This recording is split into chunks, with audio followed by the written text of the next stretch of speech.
righty. Ladies and gentlemen, we welcome you to a very, very special occasion here, and it's a delight and an honor and a pleasure on behalf of the WVU Athletic Department to be part of this. What you're witnessing is history. This is the very first time that we've had these four gentlemen, these four former WVU head coaches together at the same time. So be part of history. Ladies and gentlemen, if you would, please welcome.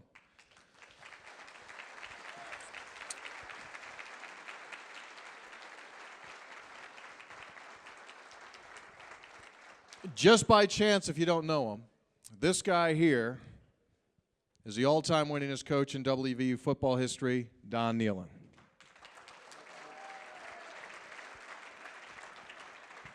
Prior to the arrival of Coach Nehlen, would you please welcome Coach Frank Cignetti.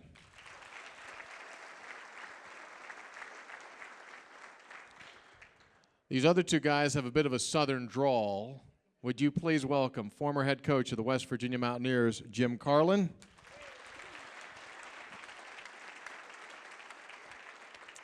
And would you please welcome former West Virginia head coach, Bobby Bowden.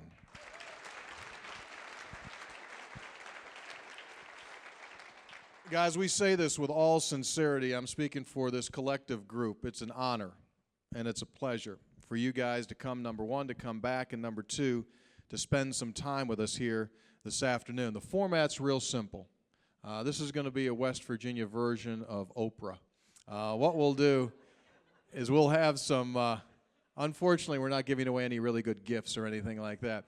But what we're going to do is we're going to ask a general question or two to the coaches, and then we're going to open up the opportunity for you folks to come forward. As you can see, we've got a microphone right there, and this is just a casual opportunity to hear from these guys. You know, as we grow up and as we grow on, and for some of you guys that are younger and became Mountaineer fans because your family members were Mountaineer fans, perhaps you've heard stories about certain Mountaineer games that certain guys were involved in. Well, today's your day. Hey, let me ask you, did it really happen this way, or did this happen this or that way? We can do that as well. But first off, and we'll go from my left, from your right, what I'd like to ask you guys, and you each have your own microphone. Should have your own microphone. Coach Bowden, you got one there. Weston there. And Coach Carlen, you're right here, buddy. Thank you. Yes, sir. First off, Coach Bowden, and you've talked about this a lot through the years, but if you would, just give me an overall general comment on your time at West Virginia University. Perhaps if you want to get into some players, but you mentioned during the luncheon today with Garrett Ford that this was your foundation as a big-time head coach. Yeah. Talk about your reflections of Morgantown and of West Virginia University. Well, number one, I had never been out of the South. You know, I was raised in Birmingham, Alabama. I coached in South Georgia College. Then I coached assistant coach at Florida State. Then I coached in Birmingham at Samford University, which was Howard College back in those days. So Jim offered me a job to come up here as the offensive coordinator. And we considered going to Auburn because that was kind of where we were raised, you know. But we really felt like our best opportunities would be right here, you know. And it gave me a chance to learn Ohio and learn Pennsylvania as well as West Virginia and Virginia and the other states up this area, you know. So Ann and I came up here. We brought 6 children and went home with about a bunch of them.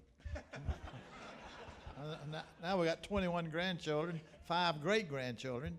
But anyway, I learned a lot from this guy right here. Jim will never know what I learned from him. Now, my sons know because I've told them, you know. And of course, I was lucky to work with Frank. I always felt like he was one of the sharpest men I've been around, and Don just did marvels. And so anyway, but I'm going to tell one little story that I'll bet you let somebody else talk. A lot of times, you know, I've coached 57 years in college. A lot of times say, which game was the best? Which one did you enjoy the best? One of the best, I'm talking about, if you said it's the best, that'd be fine with me, was Pittsburgh in 1975. 1975. You know, that game was meant more to me. It was Tommy's birthday. You know, we won it on his birthday. He made a couple of nice catches in there. And, no, excuse me, it was my birthday. Yeah. And it was my birthday. And, that game was more meaningful to me, be honest with you, than any national championship we ever won. True. Right. Yeah. Bigger than a national championship. Oh, yeah. And then, of course, They were with the- nice. They were nice. Yeah. But y'all remember what a hard time we had with Dorset. And we finally whipped Dorset, didn't we, Frank? That's So good anyway. stuff. Coach Carlen, you're the guy that brought Coach Bowden to West Virginia. Talk a little bit about how you got to West Virginia. What was in play right there? How did you get to WVU? And give me your reflections on your time here. The reason I brought Bobby with me is because I met his wife, and if he could recruit her, then he could recruit anybody. Is that true? Yes, that is true. I tell you, I miss Morgantown. I coached other places, but this is home. People here respond. Don't ever get away from that. We coach a lot of places. I work with a lot of people. I felt so comfortable here. The nicest thing I asked for them to do for me, don't give me any more money because I wasn't making much anyway. Please straighten the roads out between here and Charleston. I said, if you think I'm a politician, no. I just want to keep lives going. This fella couldn't drive. The problem is we had to send a driver with him. And so those roads are curvy. I worried about my coach who's been on those roads. Let me tell you what you got here. You got a gold mine. You got people that show and care. Most places, it's places, what can you do for me next? That's not the way it is here. People never forget what they did for you and what you did for them. I applaud you for being here. Some of you I don't know. Some of you are not that old. But I can tell you one thing. This is first place for me. My wife Meredith sitting back where she is. That's one of my top recruits. Stand up. Stand up.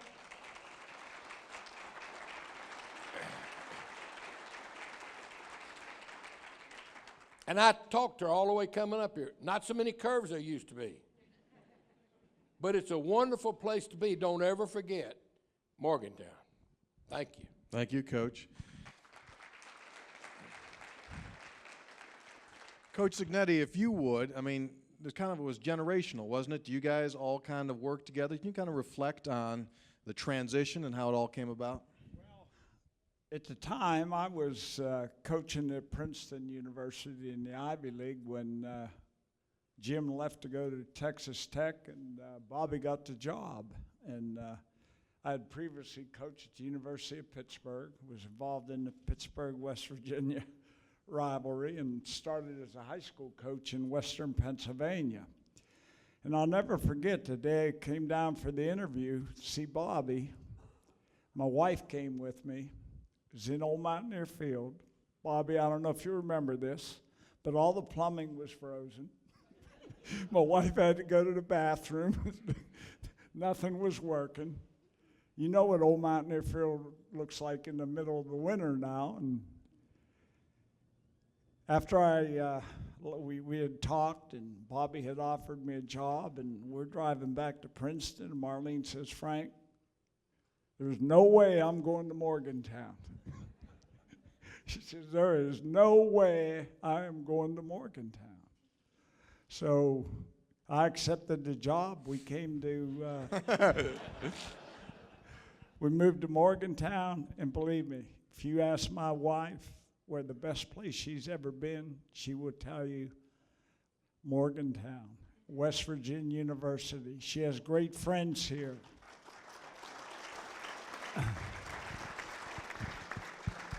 Great 10 friends here. And my children, my youngest daughter was born here in West Virginia, and my children, when they're talking in their group and so forth, they say, hey, we loved Morgantown. It was a great place to live. We couldn't have had a better childhood growing up. And that echoes my feelings. I just think the people of West Virginia are great people, like the humble background that I come from. My father was a coal miner, worked in the coal mines, suffered a broken back. Oldest brother had a football scholarship at Ohio State, had to go work in the mill to support the family. So I understand the adversity people in West Virginia have been through. Great people, hard-working people. Love your coaches when they win. When they win. Love you when you lose, but they let you know it. Thank you so much, Coach.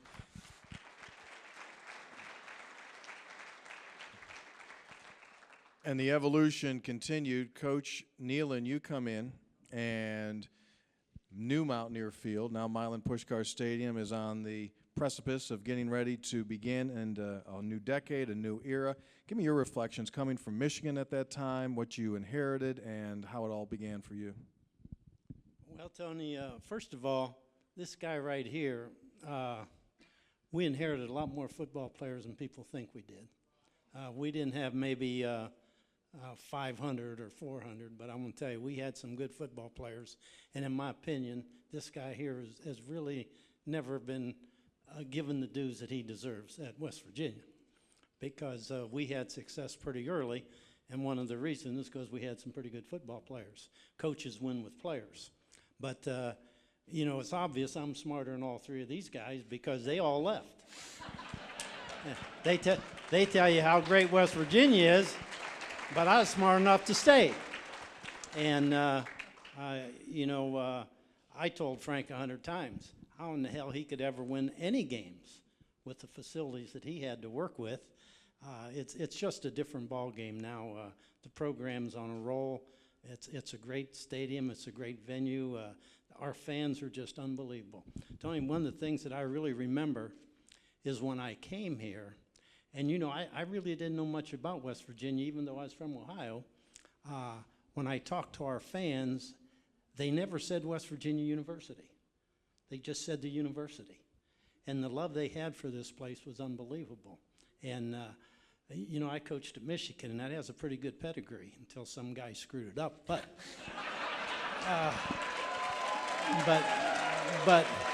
and that's, I'm just saying that the loyalty here and our fan base, maybe it's not quite as large, but it's just unbelievable. Yeah. Our fans are the 12th guy on that field every game. Yep. Great place. I love it. Thank you, guys. Coach, now listen, you guys are coaches, not politicians, so I'm going to ask you a question. I don't want a politician's answer. I don't want evasive. I don't want to hear, I've coached a lot of good ones. I'm going to ask you, during your time at West Virginia while you were serving as head coach, pound for pound, who was your best football player that you had on your team? Forget if you're going to hurt some feelings. Don't worry about it. Who was your absolute best player, in your opinion, that you had on the Mountaineer team? How many children do I have? You're going to ask me which one of my kids do I love the best? My first one. No, I'm just teasing. If I can have, if you want to give me two, that's fine. Coach Bowden, while you were here, grab that mic. Yeah.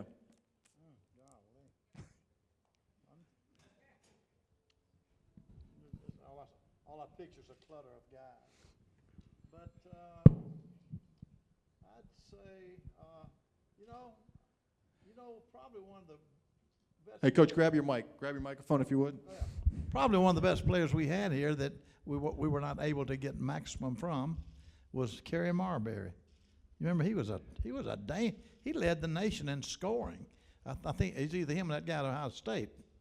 You know, but he didn't get to play his last year, and but you know he was about as good at played when I played, but it's hard like Jim. It's hard to name one guy. I know it's an unfair question, but that's just the way that it is. Coach Carlen, if you were to have to say, just give me one. Tell me the running back you remember here when I was coaching. Coach, I hate to admit it, I wasn't born when you were coaching. Tell me out there. Well, tell me out there.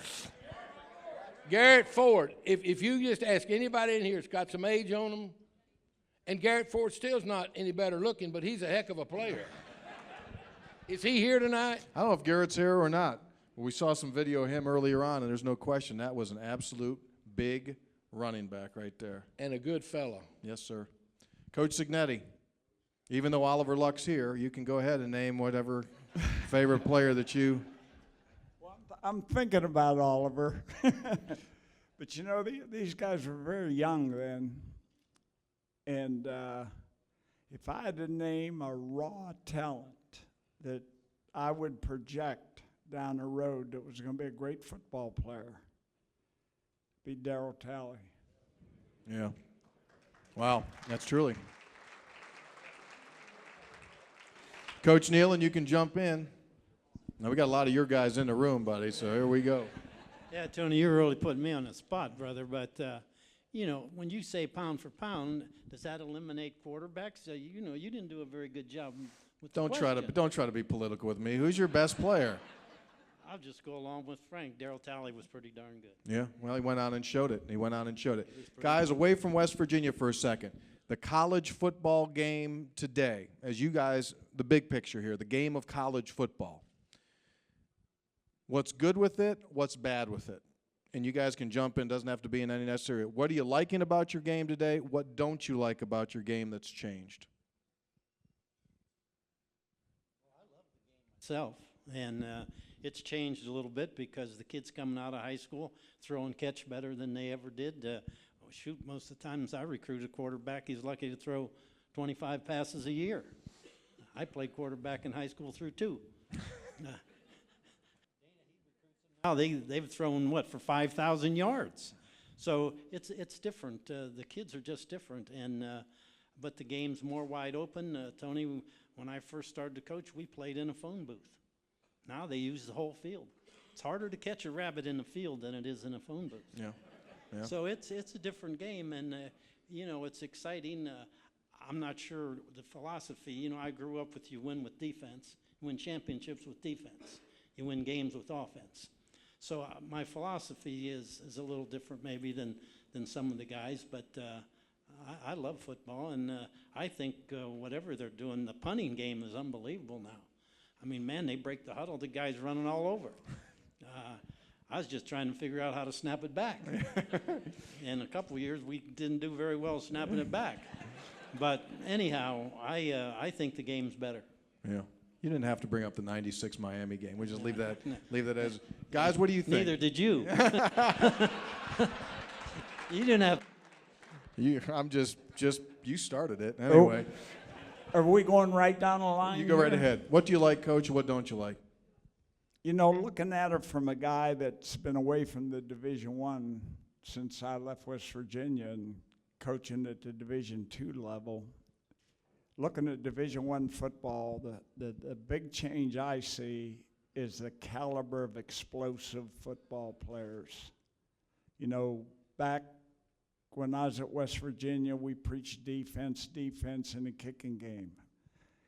Coach Bowden was one of those coaches that taught me that, hey, you got to throw the football, you got to score points.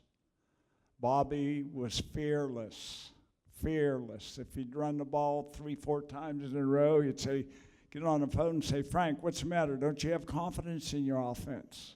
See, he was light years ahead of all of them in terms of style football, how to play, how to score points, and the type of player, the guy that's explosive, that can take a 7-yard pass and turn it into a 70-yard touchdown.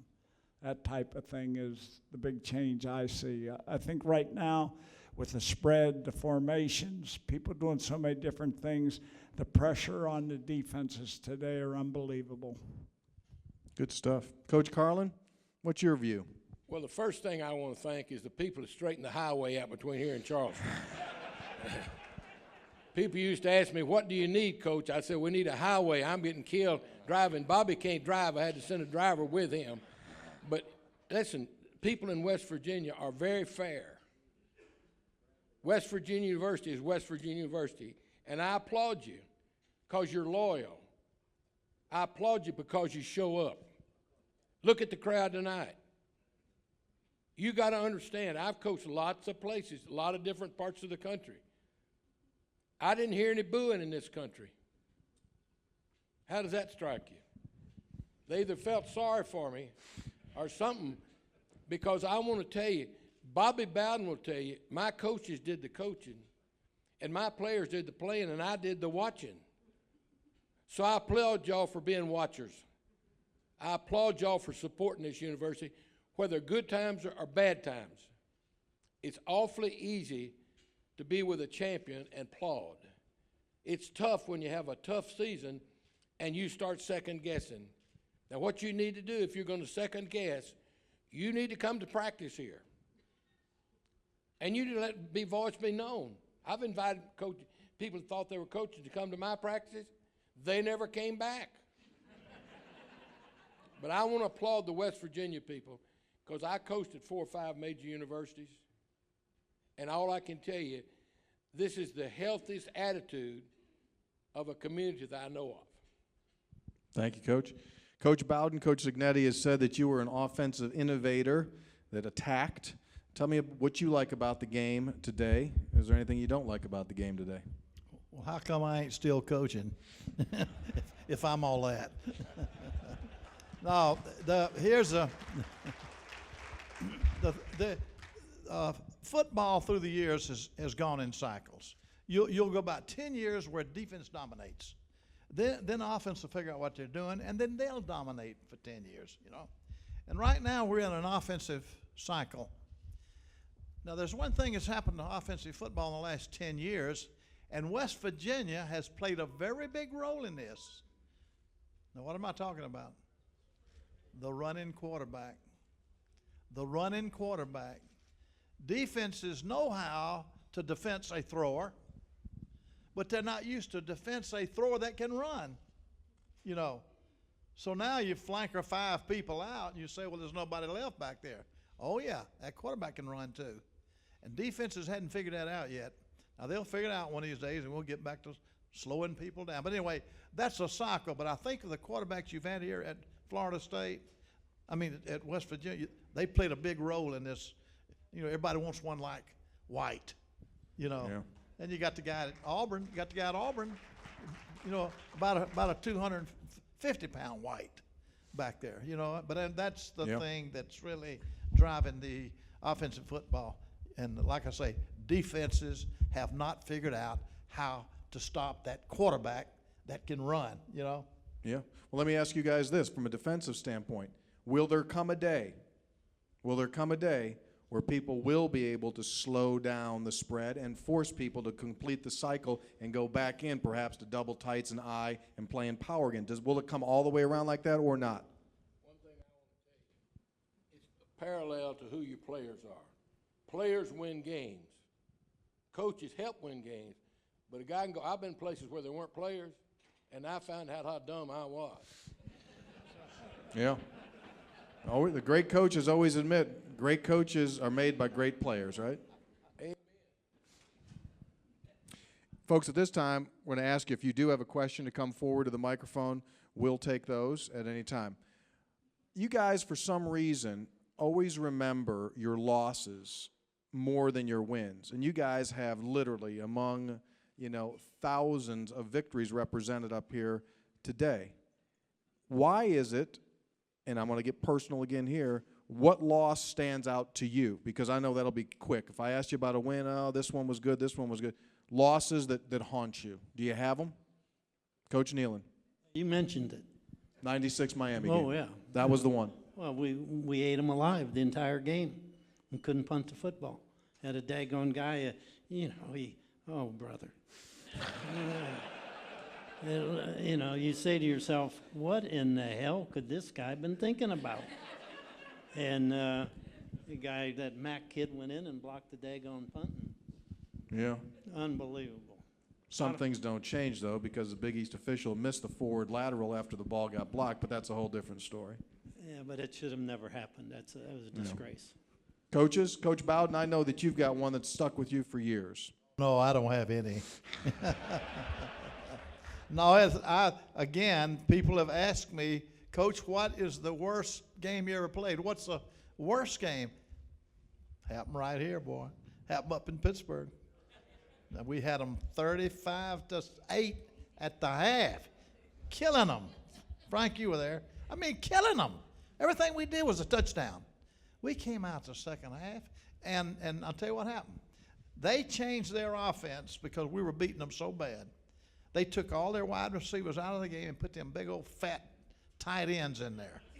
And they started mashing us, and we couldn't stop them. We were very small, and we couldn't stop them. And then I played it conservative. I said, if we don't make mistakes, we're gonna win the game. All we'll do is win it. And boy, we couldn't stop them. They creeped up on us, and they beat us. That's the last time I ever sat on the ball. If people accuse me of running up a score, that's fine with me. That's fine with me. But I ain't never gonna sit on it again. That's what you learn. Coach Holgerson, I just noticed you shaking your head in approval, so I don't think anyone's going to have to worry from here on in. It's going to be full throttle. Coach Cignetti, do you have one that reminds you? It doesn't have to necessarily be here. It could be. I think I share with Bobby. I'm probably the guy responsible for that. We had a great first half. It was 35-8. We scored right before the half. We come out in the second half. Feel like don't turn the football over, don't make mistakes. Our defense is playing great. We're going to win this football game. I don't believe we got a 1st and 10 in the second half. When we tried to come back to get it going, we couldn't get it going because we shut it down. And that's when you really personalize. You ask her what's tough about a loss. That's one of those you don't sleep on a Saturday night because you personalize. You think, boy, if I'd have only done this or if I'd have only done that. That was a tough one. I think that was a tough one on all of us, everybody in the state of West Virginia, everybody on that staff. Yeah. Coach Carlen, do you have a loss in particular that you look back on still? I tell you what I worry about. I worry about my players. I was always a coach that worried about my players. I worry what my players are doing today. If I haven't done a good job with them, they may not be doing a good job because I didn't spend enough time with them. To those people out there, dads, spend time with your son. Let him know what you mean. Let him know what you stand for. I've got a bunch of players that played for me. I've got a coach that carried me all through, standing right down. He doesn't look real smart, but I guarantee he is smart. He can handle anything going on. Don't be misled. He'll give you that poor, pitiful me stuff. He can outcoach anybody I know. So I tell you, you applaud the people that work for you, and you also work for the kids that played for you. And they never forget that. They don't remember how many touchdowns they scored. They remember how well you treat them. And if you got children, you can have discipline, but you better love them real good because you want them to remember you're somebody that cared. Let me ask you this, guy. You guys all got into coaching for a particular reason. Who was your inspirational person that you looked at and said, I want to do what they're doing? And Coach Nehlen, I know for you it was Dwight Perry, your college coach at Bowling Green. But who was it that you guys said, you know what, that's what I want to do. That's what I want to do for my living. You guys care to jump in on that? Well, Dwight was, Tony, when I went to Bowling Green, I wanted to play baseball. I really didn't even like football. I was a little skinny guy, but I had a third of a scholarship for football, a third for basketball, and a third for baseball, and I had to play all three daggone sports my freshman year. And then we got a new football coach, Dwight Perry. And he hired Bo Schembeckler and Bill Gunlight. He just hired a great staff, Bill Mallory, and these guys come in here, and we lived in the stadium club. And they worked out of temporary housing at that time. We call it the barracks. Those guys would be over there at 10, 11 o'clock at night, and we'd say, what are those guys doing over there? And Dwight was unbelievable. Dwight, Bobby, you knew Dwight pretty well. I mean, he looked less like a football coach, acted less like a football coach, and was as good as they've come. And about at the end of my sophomore year, I said, you know what? I kind of like this game. I think I'd kind of like to be a football coach. And Dwight got me my first job. How about that? Yeah, he got me my first job, and great guy. Yeah.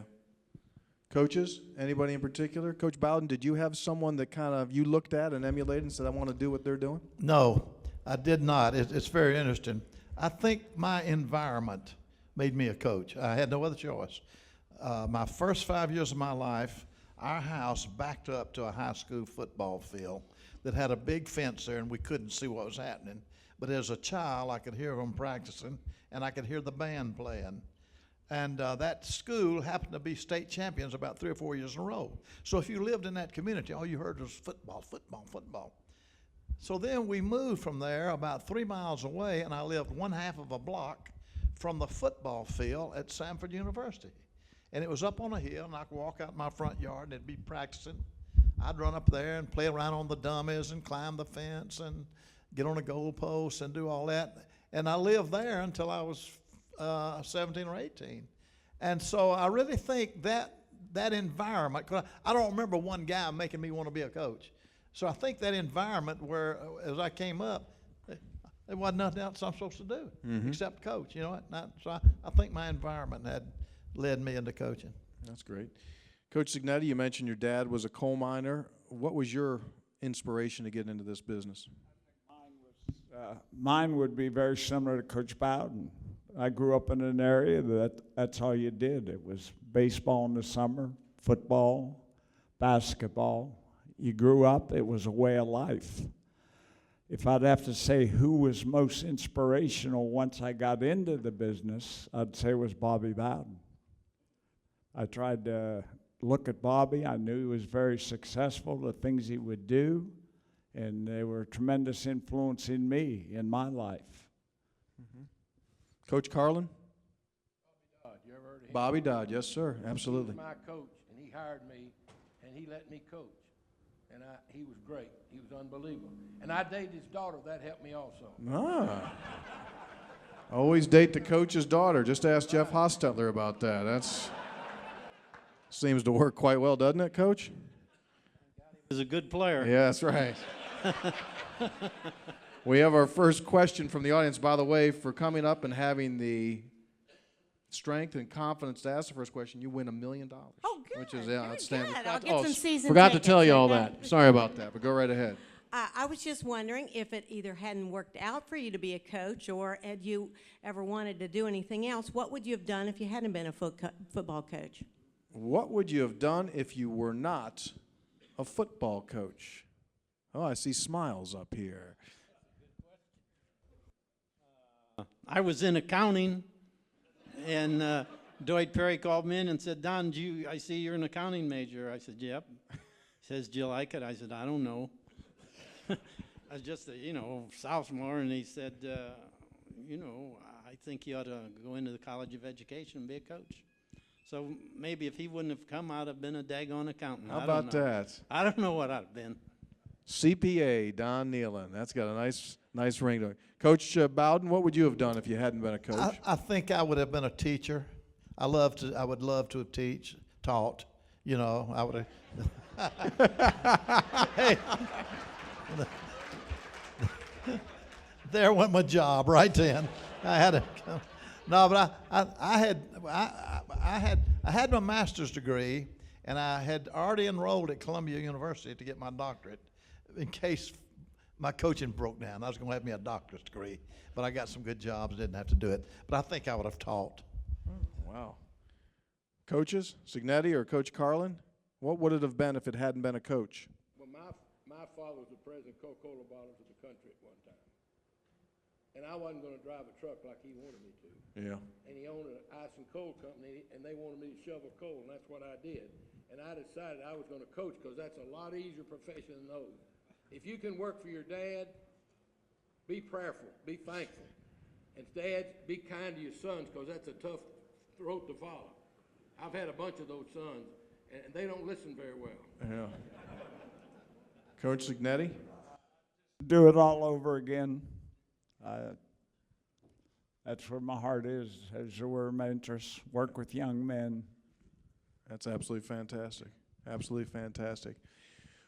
Guys, when you look at West Virginia, a thought that I have is that this, West Virginia, is an extremely difficult job, and I'll tell you why I think it's a difficult job. Because the state, because of its population, 1.8 million people, does not give you each year in recruiting a given by the time. For example, Coach, in Florida, you knew you were going to get X number out of your state. Guys in other states, they know they're going to get X number out of their state. Pretty much you have to go out of your state to get the bulk of your recruits. Talk about the difficulty of the West Virginia job, because I think what the success that the program has had has just been tremendous based upon the population. I mean, 1.8 million people in West Virginia, 1.8 million people in Allegheny County and Pittsburgh, so you guys can jump in there. How hard was this job? Don't you think we ought to say what West Virginia was like when we were here? Sure, go ahead. Well, the highways. Good, grab your mic if you would. Highways were just like this. Crooked highways. Yeah. I've heard that before. I can remember letting Bobby Bowden drive a car one time only. And when he went on the road, he thought all roads were straight. So I tried to convince the people in the state to put in state highways that were straight. So anything that I did here of a plus is I worked on to give better roads. You can't imagine when we came here what the highways like in West Virginia. Raise your hand if you know what I'm talking about. You see? I take your word for it, honestly. I agree, yes, absolutely. I applaud the mansions. I don't know if you know who they are, but I worked my rear end off making sure they got put pressure on when we had straight roads. Absolutely. I forgot the question. The difficulty of the West Virginia job. I think the biggest difficulty, which would be the main, is lack of people, not enough people. In other words, when I was here, I think we had 1.5 million people. Now, Miami, Florida's got 4 million people. Orlando, Florida's got probably 4 million people. Or Tampa, and St. Pete, they've got 2 or 3 million people, you know. And so it's like Coach said, it gets down to people. To win, you got to get the best people. Whoever gets the best people is going to win, unless you messed it up. Unless you mess it up. And I messed up a few of them, but you get the best people. So see, when I came here, I tried to win with West Virginia boys. I said, this is what I said.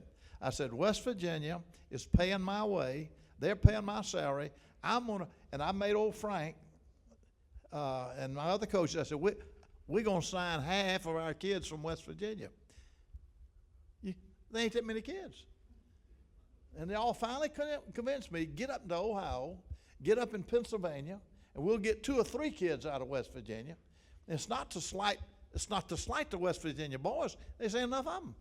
You know what? Mm-hmm. So to me, as I look at the state of West Virginia, and Don did a fantastic job of going into Ohio and getting tallies and the guys you got. You know what? To blend with a few West Virginia boys that you can get. That's what I saw. See, Coach Cignetti, you're shaking your head. Coach Nehlen, your thoughts on that? Well, I agree with you. You know, no question about it. I made the statement, Tony, when I came, that when I flew over the state, I saw a lot of trees and not very many daggone rooftops, and there were not a lot of players in those trees. So I wasn't smart, but I knew we better go elsewhere. And my feeling, Tony, was that we had to build relationships in different parts of the country. I took Doc Holliday in, I think, about 1981, and everybody thought we recruited the state of Florida. We recruited 100 schools, and Doc lived in those 100 schools. And when he became a household name down there, then we started to branch out a little bit. But I also drew a circle around Morgantown, Tony, when I was offered this job, and I said to myself, 300-mile radius, there's lots of football players. When you look at Cleveland, Ohio, and that area, and Washington, D.C., and then we said we're going to hit, number one, we want to recruit every West Virginia kid. Then we went 300-mile radius in Florida, those 100 schools. Yeah. That's how we did it, and you know, slowly but surely we started to get some good players. Absolutely. Coach Cignetti? I think if you look at the time when I was here and Coach Bowden was here, you have to look at the programs that surrounded you. You had Penn State to the north, great facilities, Ohio State, Michigan, schools that would come into Western Pennsylvania, come into West Virginia after the top players. Great facilities, very successful. Pitt brings Johnny Majors in, opens the door up. You go south, Virginia Tech, beautiful facilities. Coach Claiborne had a program going great over at Maryland. So you were surrounded with programs that were established, were very successful. Second thing, this goes back to Coach Bowden's time and my time. I don't know how it was with you, Coach Carlen, but you'd be out on the road recruiting. Come February, state budget would be in trouble. State budget would be in trouble. Can't be traveling out of state. It's like being in a poker game and you got a good hand and you got it going and you don't have money to stay in the game. You don't have money to stay in the game. That was always a problem. About that time of the year, there'd be state budget problems. Usually right before signing day, there was a problem. So I think the facilities have made it an excellent football job, but I still think, Coach, it's a tough recruiting job, simply because you don't have that nucleus in your state. You can count on that I'm going to sign 5 or 6, 7 players here that are going to make us winners. You got to go into somebody else's backyard. Fortunately, I think the South, Don, during your time, Rich's time, has had a tremendous influence in bringing players in from the South here. Very good. Have another question. Yes, sir. Well, I wasn't going to say this, but I feel compelled to tell you that when my brother started to school here in 1970, it took 6.5 hours to get here from Charleston. So I completely understand what you're saying. I had the opportunity, actually, to be at a game that every single one of you coached for West Virginia University. I also had the great opportunity to be at Old Mountaineer Field and New Mountaineer Field. And we've heard some comments about facilities. And by the way, the 75 game, yes. I'm just interested in your thoughts on the difference that facilities make in recruiting and in the success of the program in general. Sure. Good question. The difference that facilities can make. Coach Cignetti, I'm going to let you go here first because you were at the end of Old Mountaineer Field, and you look at it now and you look at Milan Pushkar Stadium today and the renovations, the expansion that's gone through there. I've got to think that you've got to be thinking to yourself, oof, I wish I had that. Well, you know, it comes down to 2 things. Number 1, you got to recruit. And number 2, you got to have a great developmental program. So I think what the facilities at West Virginia has done and the atmosphere it's generated here on game day has helped the recruiting end of it. You come in, you got the impressive facilities now. You got all the support systems you need for your student athletes in terms of their development academically, socially, strength-wise, in the conditioning and so forth. You got indoor facilities.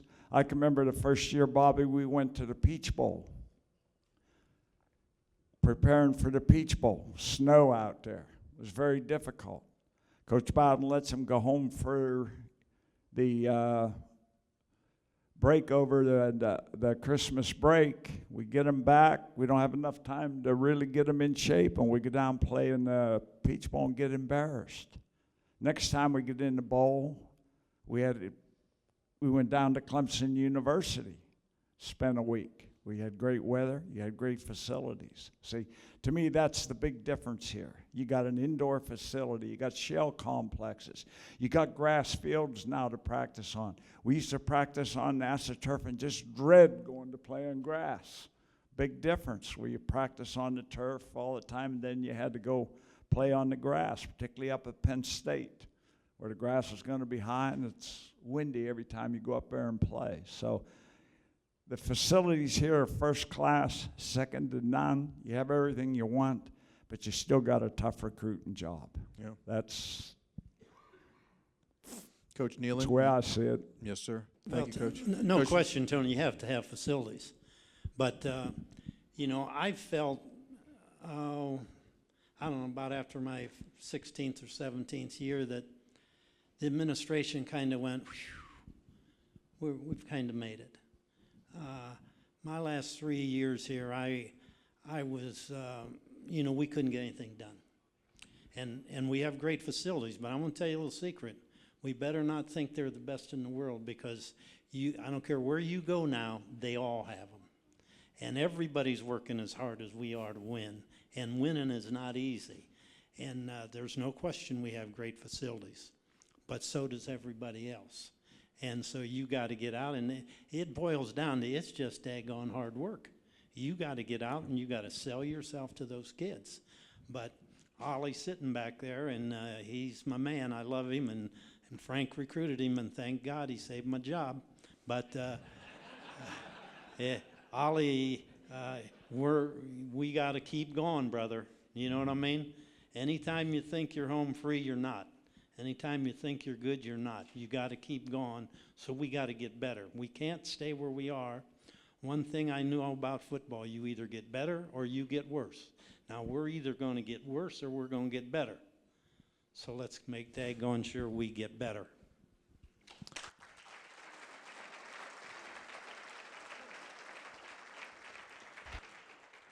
I've got a question for you guys.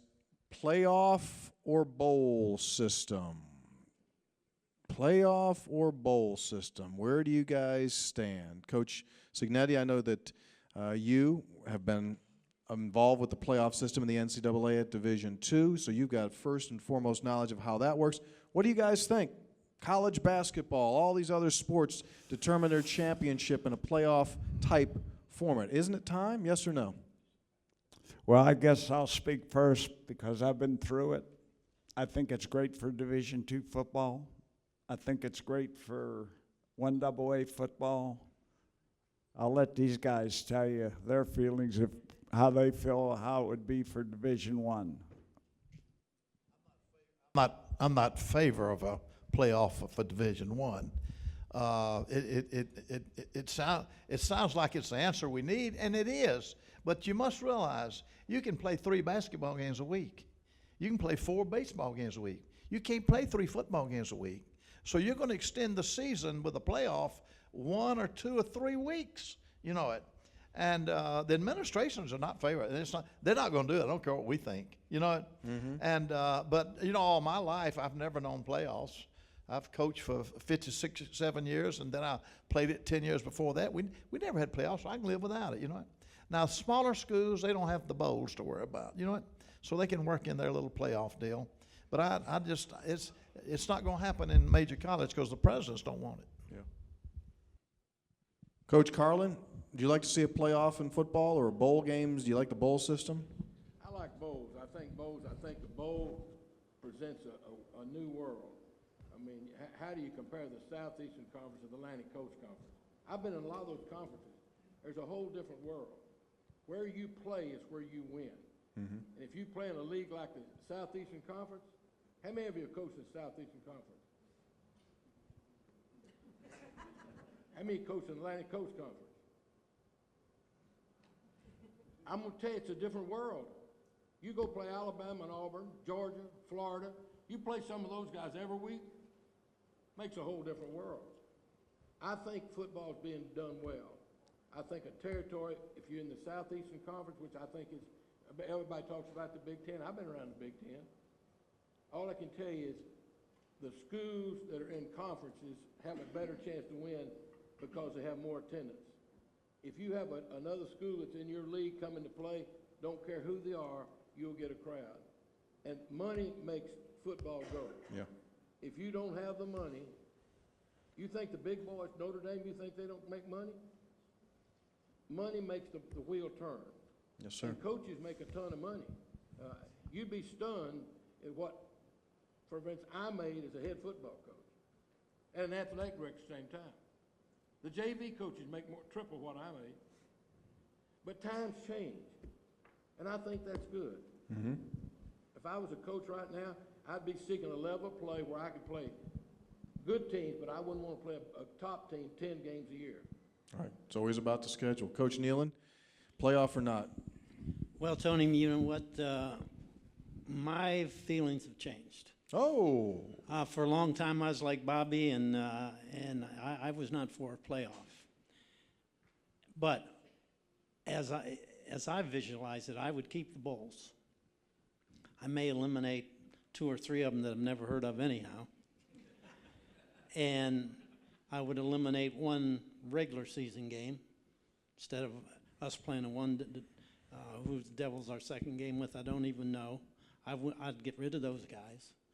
And so I'd have an extra week. And when the Bulls are over, I'd take either 4 or 8 teams and find out who the real champion is. And so it would extend the season about 2 weeks. Okay. But that's, if I was a president, that's what I'd do, but I'm not a president, so I don't think it's ever going to get done. All right. And to be honest, Tony, the football coaches, you know, there's a little bit of, you know, the NCAA makes a ton of money on the basketball. They would like to have a playoff so they could get the money. The football coaches, they would kind of like to have a playoff, but they don't want to get the NCAA involved because they would like to have the money come back. So there's a lot of things going on, but I think that we could have a playoff, and I think it would be workable. Heavens, it's workable in Division II. It's workable in Division III. Why in the devil can't it be workable in Division I? Yeah. When the money's right, it'll happen, right? It's always about the money. We're going to be wrapping here shortly, so if you do have a question from out in the crowd, you don't necessarily have to go to the microphone. You can just kind of blurt it out. One person I do want to recognize, I saw her here, and she has just ventured out, but Carlen Long from the Board of Governors was here. She did have to leave, all right. Had Carolyn with us here as well. Anybody else before we, yes, sir, go ahead. I just thought you might have some kind of recruiting story that might be either funny or something that went arrived the last moment or something. That just, I know a lot of lives revolve around recruiting. Wacky recruiting stories, and I'm sure you guys not have one, but you guys could write books and books about certain recruiting stories. Any stand out? Here we go. Coach Nehlen, you're on deck. I see you. Well, Doc Holliday and I are in Fort Lauderdale, Florida, and we have a home appointment at Brownie Nagel's home in Pinellas Park up in Tampa, and our flight gets canceled. We're supposed to be at his house at like, I don't know, 4 or 5 or whatever. So we call Brownie up and say, hey, Brownie, we got a problem. The daggone plane's been canceled, and the next flight leaves here around 4. We can't get to your house, I don't know, 7 or 8. And he said, Coach, it's not a problem. He says, my mom and dad are going to be here the whole night, and they're just sitting around there waiting for you. They want to meet you. So Doc and I finally get to Tampa, and Doc wants to rent a car. And he got me lost enough in Florida to know. I said, hey, Doc, we got to get there. We got to get there quick. Let's go ahead and get a cab and just see what the guy will charge us. And anyhow, to make a long story short, I say to this cab driver, hey, how much you charge us to take us over to Pinellas Park? He said $50. Frank, we had a bigger budget than you did, so we paid him that $50, and off we go. And you know, Doc says, Don, I'm telling you, I know how to get there. I've been there. Well, anyhow, we get over there, and he says to this cab driver, he says, listen, slow up. He said, I think we turn here. So this cab driver turns right, and we go a little bit, and Doc, he's in the back seat, he's looking, and he said, take a left, take a left. This cab driver takes a left, and we go, I don't know, about another 100 yards, and Doc goes, slow up, slow up. He goes, take a right. This guy takes a right. We go about 100 yards, we're on a dirt road. And this cab driver, and this is a true story, he goes like this. Are you damn guys gonna rob me? and I'm telling you, I thought I would die. He said, are you damn guys gonna rob me? Doc took us right out on some dirt road. Amazing thing, we got the kid. That's right. Yeah. And Turned out to be an NFL player. a #1 draft choice at Louisville. Absolutely, absolutely. Crazy recruiting stories, guys. Anything else? I had one here at West Virginia that I didn't have more like it in Florida.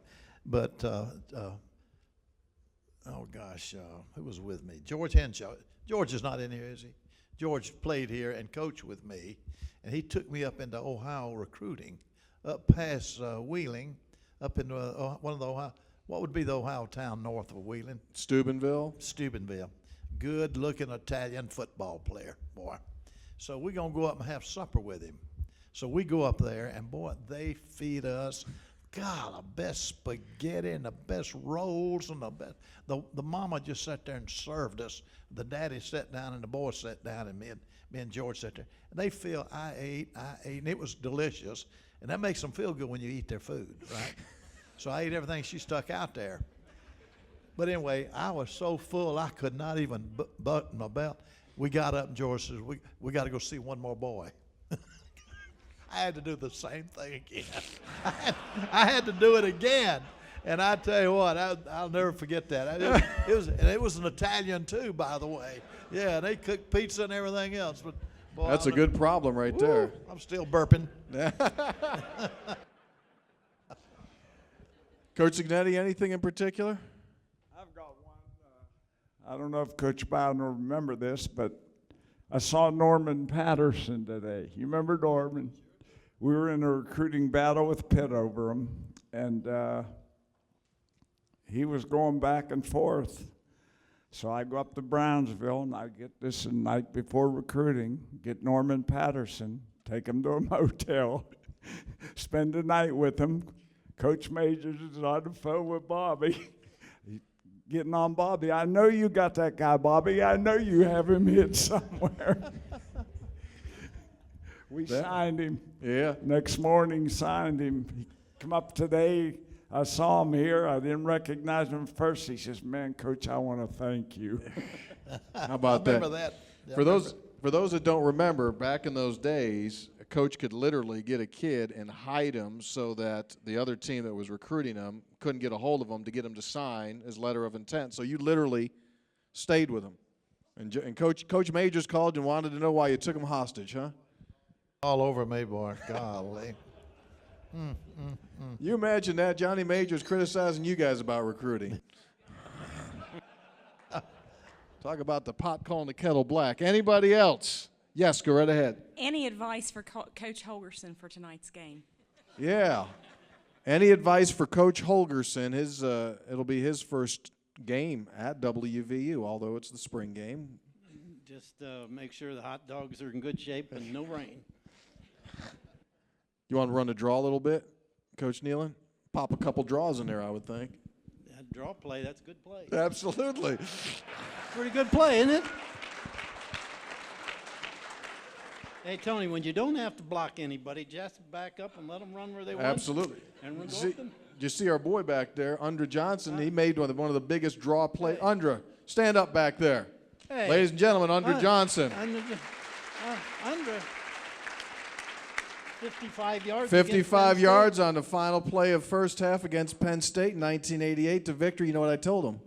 I said, Undra, the reason you scored, you know why you scored? He said, no, why? I said, because they thought it was already halftime. They only had 7 guys on the field.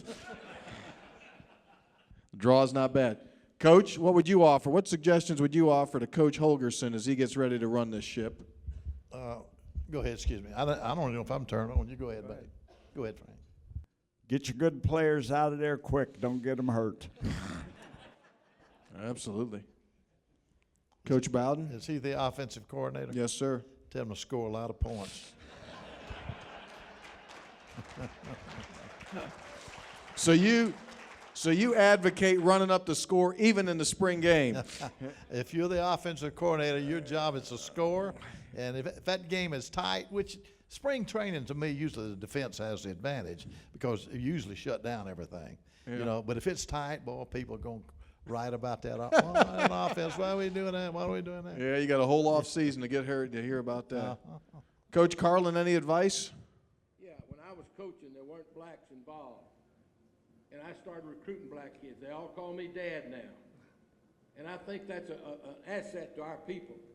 I think you need to learn, go beyond the race bound. Go to the person. Go to that person that's a quality for it. Garrett Ford. I can name them over and over and over, and those youngsters appreciate it. Now, I'm not a racist, not at all, as you well know. But I think sometimes we have a tendency to evaluate people on what their color are rather than who they are. I say that to you openly. Now, I've been at this a long time, been at it longer than either one of these, I bet. I can tell you, I've been there when they weren't available, and I've been down there when they're available. And the best kids that come back to me are the black kids because they know they're mine. Thank you very much. Anyone else? On that note, we thank you all very much for turning out. The activities continue. Let's hear it for these guys. Coach Don Nehlen, Coach Frank Cignetti, Jim Carlen, and Coach Bobby Bowden. Folks, thanks for coming out. We'll see you at the stadium. Have a great night.